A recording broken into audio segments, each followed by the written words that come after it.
If you think being alone means you failed, that nobody chose you, that you're behind, this video is here to show you the truth, to show you that walking alone isn't weakness. In fact, it's often the only way you'll ever rise above the noise. Before we dive in, I've put together a free Stoic Warrior cheat sheet and resources guide for you.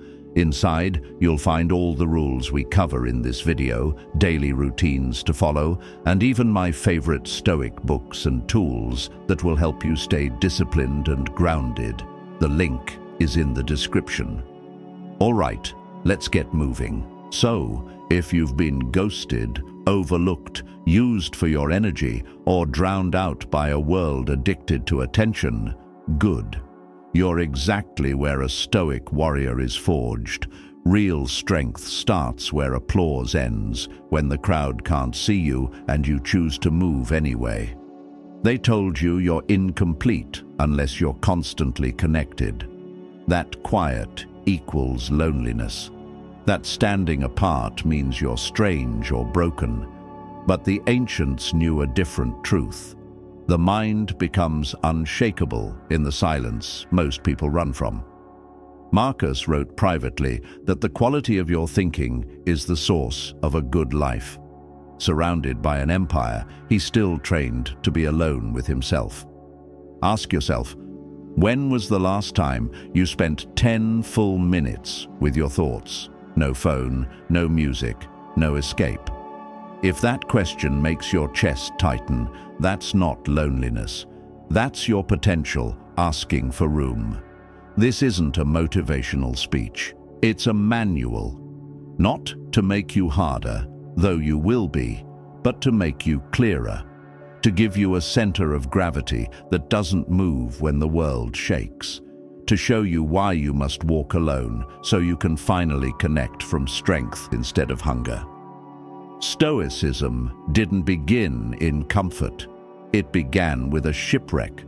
A merchant named Zeno lost everything in a single violent night. The sea swallowed his cargo, his status, his plans. He washed ashore with nothing but questions and salt in his beard. He stumbled into a bookstore for warmth and found ideas that would rebuild a life from the inside out. He didn't need perfect conditions to rise. He needed a new center. He anchored his peace in the one place the ocean couldn't reach, his own choices. That's your work now, not to beg the world to be softer, but to become stronger than the storm. Here are 7 field rules that turn solitude into power. Miss one, and the others weaken. Live them, and you'll move through noise like a blade through water. Just remember that if any of this is useful, then do us both a favor and tap like and subscribe. It only takes a moment, but it helps more than you may know. Ready? Let's go. Rule 1. Sacred solitude. Make the silence a room, not a prison. Most people fear being alone because they've never learned to enjoy their own company. They medicate silence with noise, feeds, podcasts, endless chatter. But your silence is where the signal hides. Give yourself 20 minutes of phone-free walking. Just notice. 2 pages of journaling. What is mine to control? What must I release? Then 20 minutes of deep work on the task you've been avoiding. You're not avoiding people. You're meeting yourself. Bring that person back to the world, and you'll give from fullness, not need. In dating and friendships, this matters more than you think.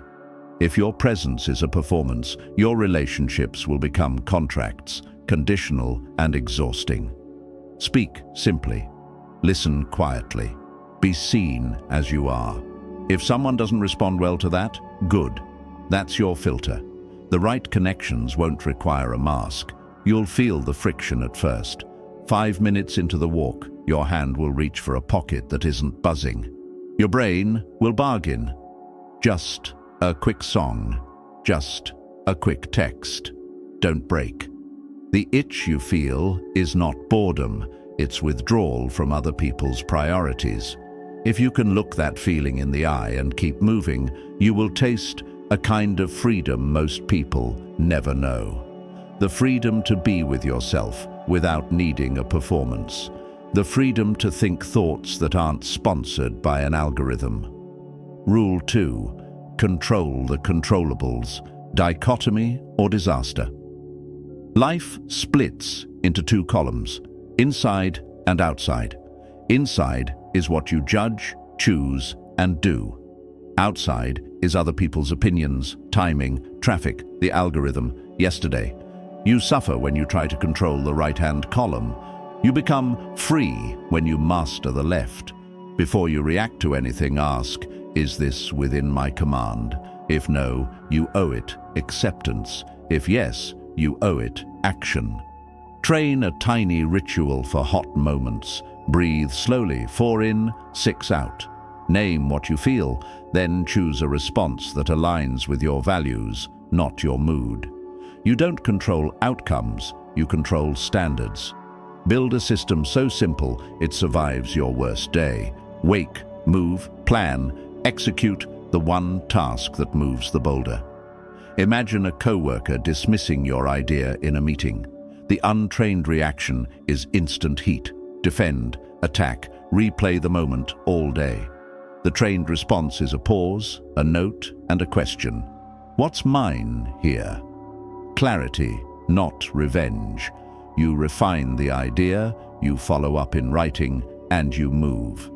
10 such moments in a month, and you're not the loudest person in the room. You're the person whose results make noise for you. Rule 3.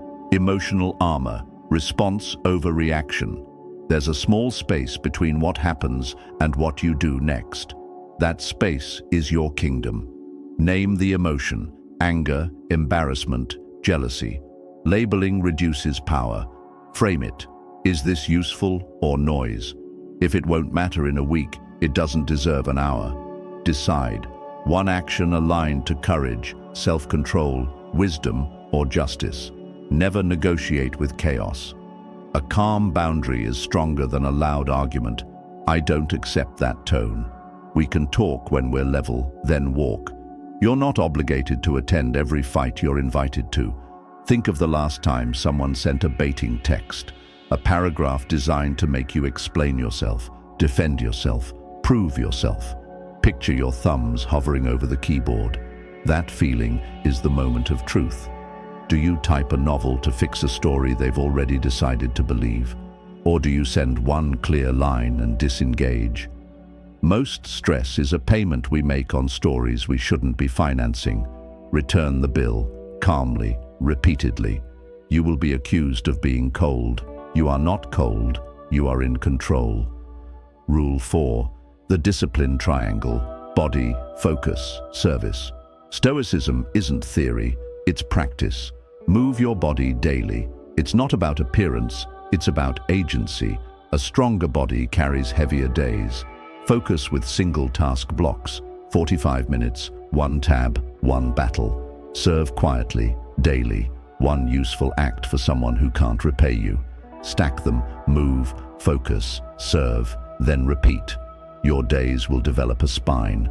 You'll stop waiting for the perfect mood and start living by an imperfect but reliable loop. You don't need a perfect program. You need consistent friction. 10 push-ups become 20. A short walk becomes a run. 1 deep block becomes 2. And service. It can be as small as a message of gratitude, a meal delivered, a ride given, a call returned. Service reminds you the world isn't your mirror, it's your field. Your problems shrink to their actual size when you spend an hour carrying someone else's weight. Rule 5. Boundaries are love. Stop feeding fake friends. Not everyone deserves a front row seat to your life.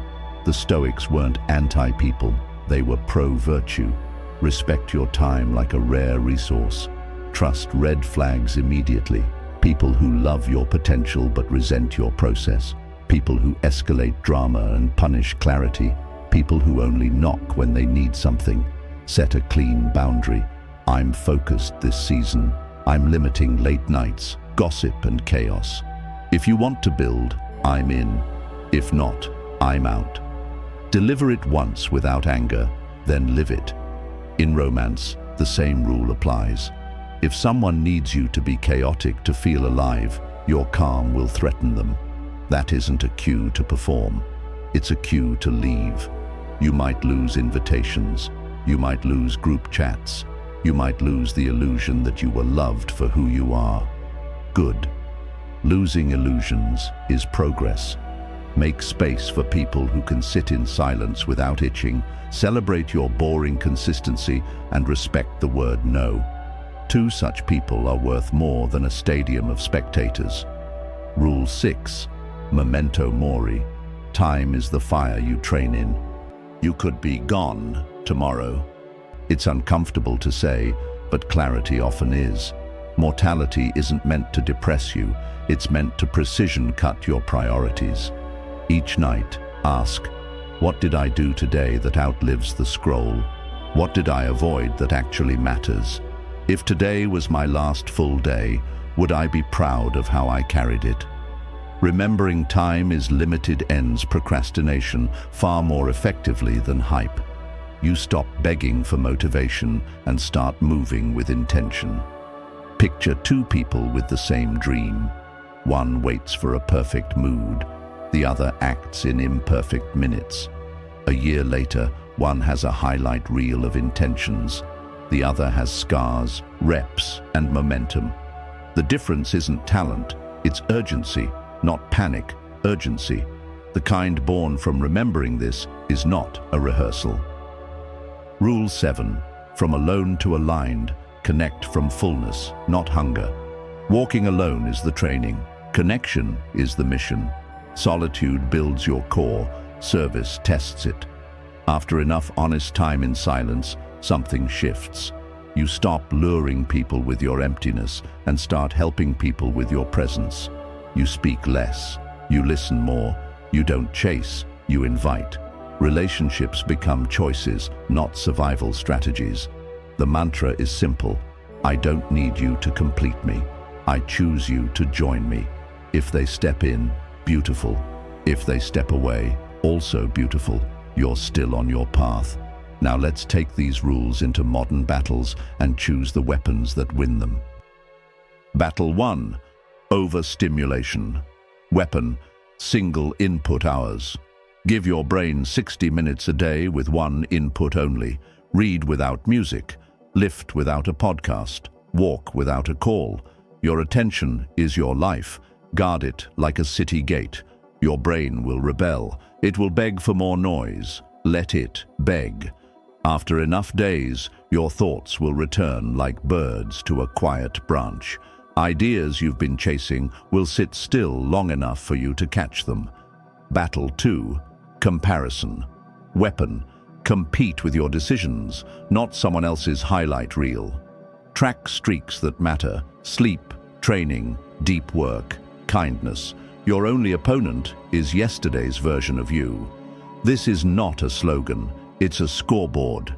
Did you keep the promise you made to yourself this morning? That's the only question that builds a life. Answer it well, and your confidence stops being a mood and becomes math. Battle 3. Rage bait. Weapon: elegant detachment.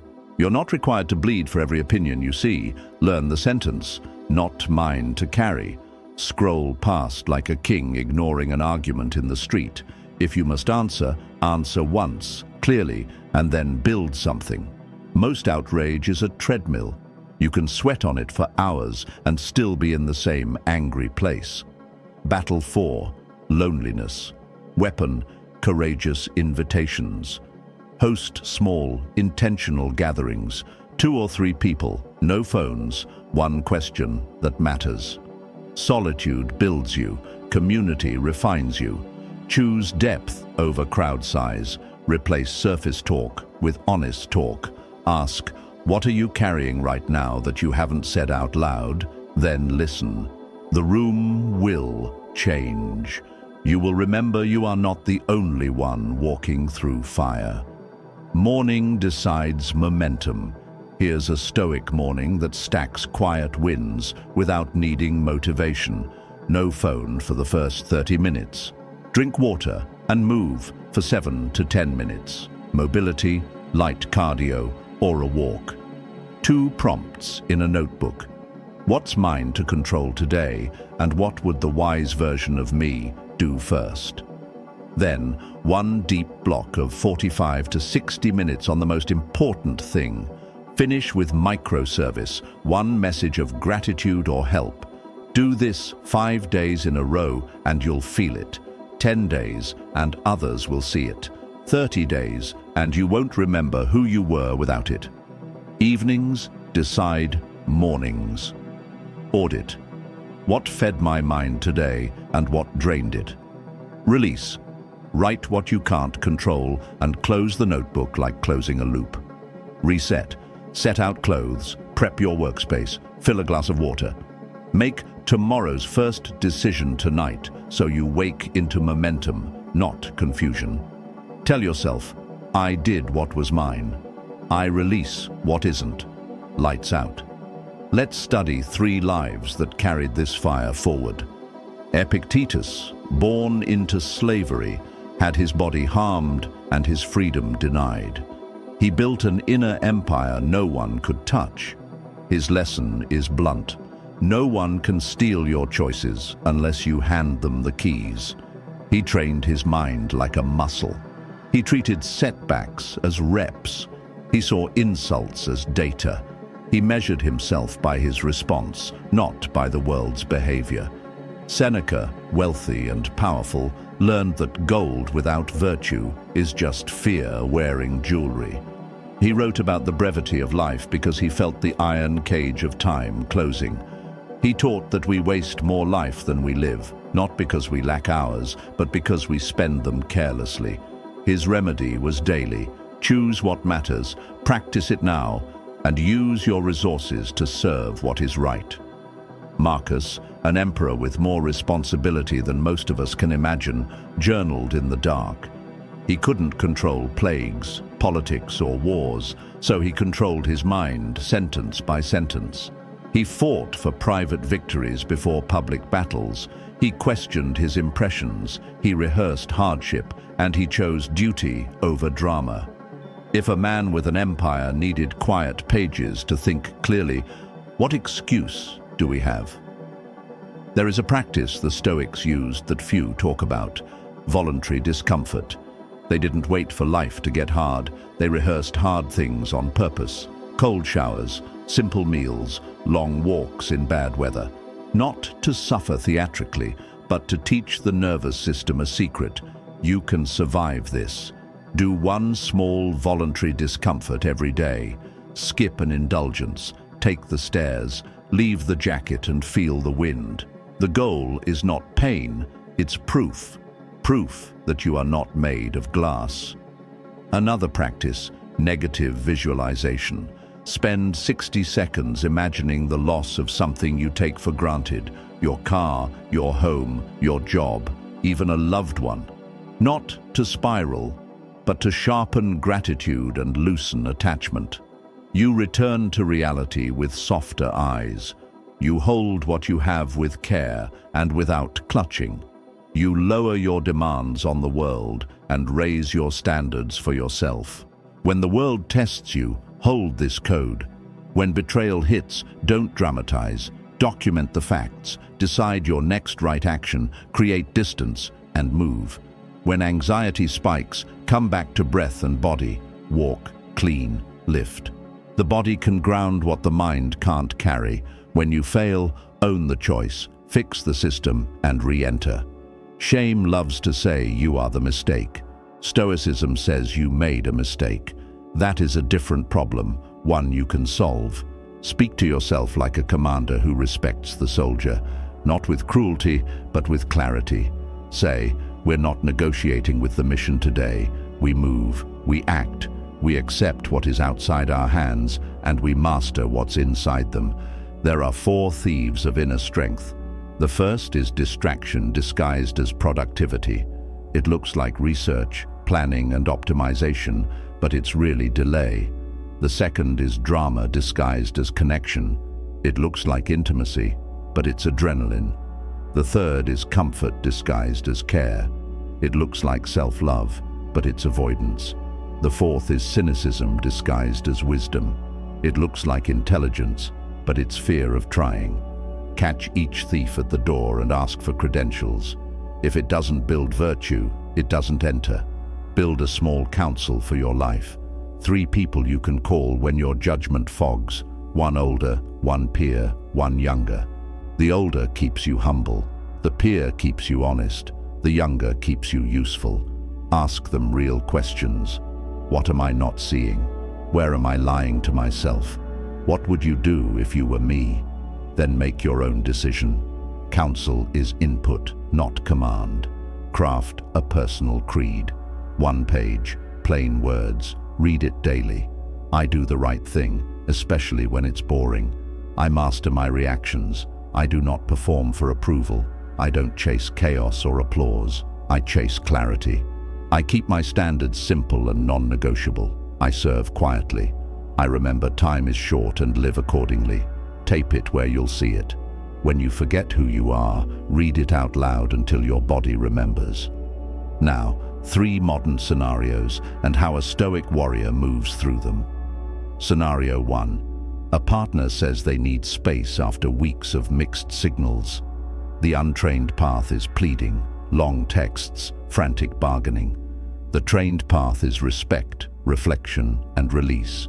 You give them the space they asked for. You examine your own patterns.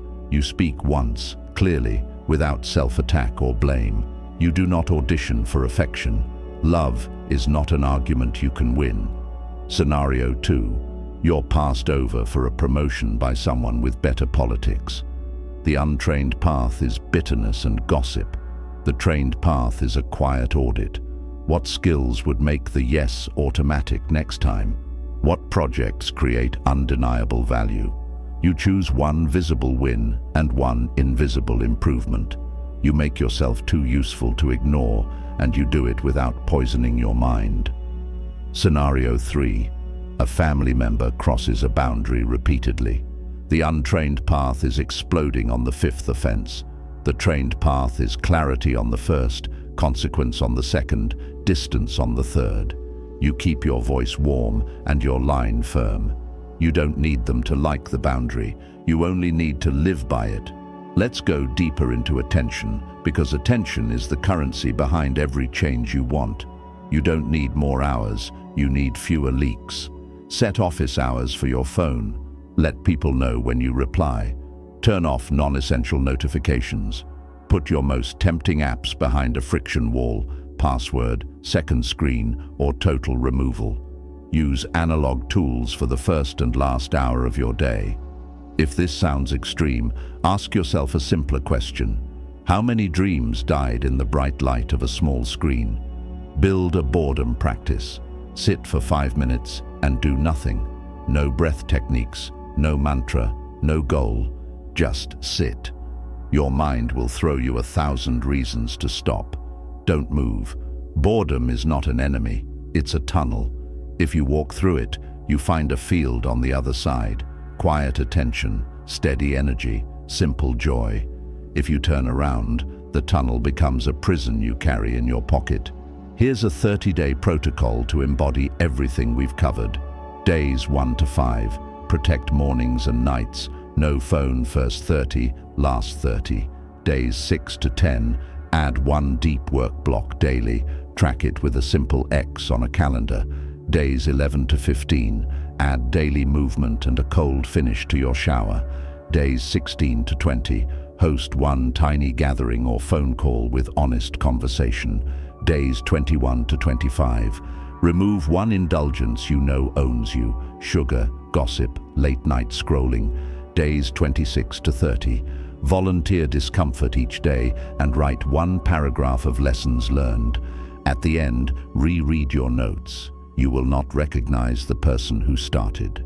You might think all this will make you rigid. It won't. It will make you reliable. You will laugh more easily because your conscience is quieter. You will love more cleanly because your fear is smaller. You will stand taller because your standards hold you up from the inside. And when storms come, and they will, you won't pray for them to end. you will become the kind of person who can walk through them with steady steps. There will still be days you slip. You'll take the bait. You'll chase a ghost. You'll miss the workout. You'll say something you wish you hadn't. When that happens, remember this: forgiveness is also discipline. Not the kind that lets you off the hook, but the kind that puts you back on the path without theatrics. Apologize if you must. Repair what you can, then resume. Make it boring to return to form. One more image to carry with you. Imagine a lighthouse on a black coast. The sea is throwing itself at the rocks. Boats in the distance are fighting for their lives. The lighthouse does not debate the storm. It does not scream at the waves. It does not try to rescue every ship.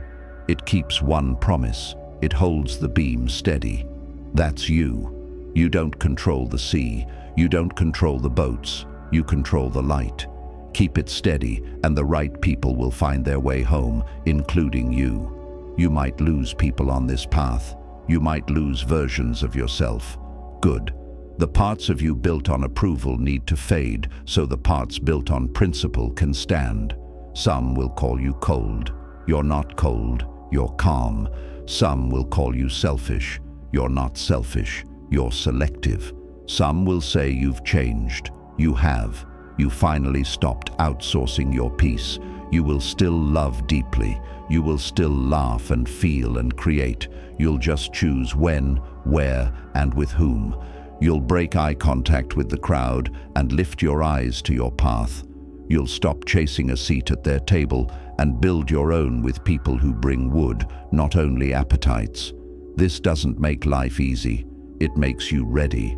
Ready to be misunderstood without folding, ready to be alone without crumbling, ready to lead without applause, ready to serve without posting it, ready to suffer without losing your center, ready to succeed without losing your soul. So here is your pledge.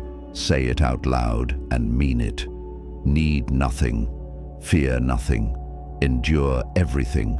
Not because life is easy, but because the battle is within. When I master myself, I don't grow cold, I grow free. And from that freedom, I can love deeply, lead clearly, and build without begging the world to bend. Tomorrow, you will be tested. The test will not look dramatic. It will look ordinary. Wake on the first alarm or the second. Pick up the phone or the notebook. Open the app or the door. React with heat or respond with calm. Gossip or go quiet. Delay or decide. Choose well, and your life will move one honest inch in the right direction. Repeat that choice long enough, and people will call your progress sudden. Let them. You'll know the truth. It wasn't sudden. It was thousands of ordinary victories stacked quietly on top of each other. Walk through the world like a man or woman who has already chosen. Your steps will be slower, but heavier. Your voice will be softer, but clearer. Your yes will mean yes. Your no will mean no. You will become immune to cheap chaos, allergic to shallow approval, and addicted to the clean pain of discipline. You will be the calm in rooms where everyone else is drowning in noise, not because you're special, but because you practiced. One day, the same people who called you distant will ask how you became so grounded. You'll smile. You'll say you spent real time in silence. You learned what's yours to hold and what belongs to the wind. You trained your reactions. You protected your mornings and cleaned your nights. You chose standards that survived your worst days. You built your life like a craftsman, not a gambler. And every time you felt lost, you returned to the simplest command. Do what's in your control, let go of what isn't, and keep your heart open for service. When the doubt returns, and it will, remember Zeno, soaked and poor, finding warmth in a bookstore and a backbone in ideas. Remember Epictetus, mastering what no master could take. Remember Seneca, turning wealth into wisdom. Remember Marcus, writing in the dark while the world demanded everything from him except his mind. Then remember you, in a quiet room, turning down the external noise and turning up your inner light. If all else fails, come back here and drop a comment. You will get support from our tribe of fellow Stoic warriors. Now, say it one more time, not for the world, but for yourself. Need nothing, fear nothing, endure everything. Then close the door, stand tall in the silence, and prove it with action.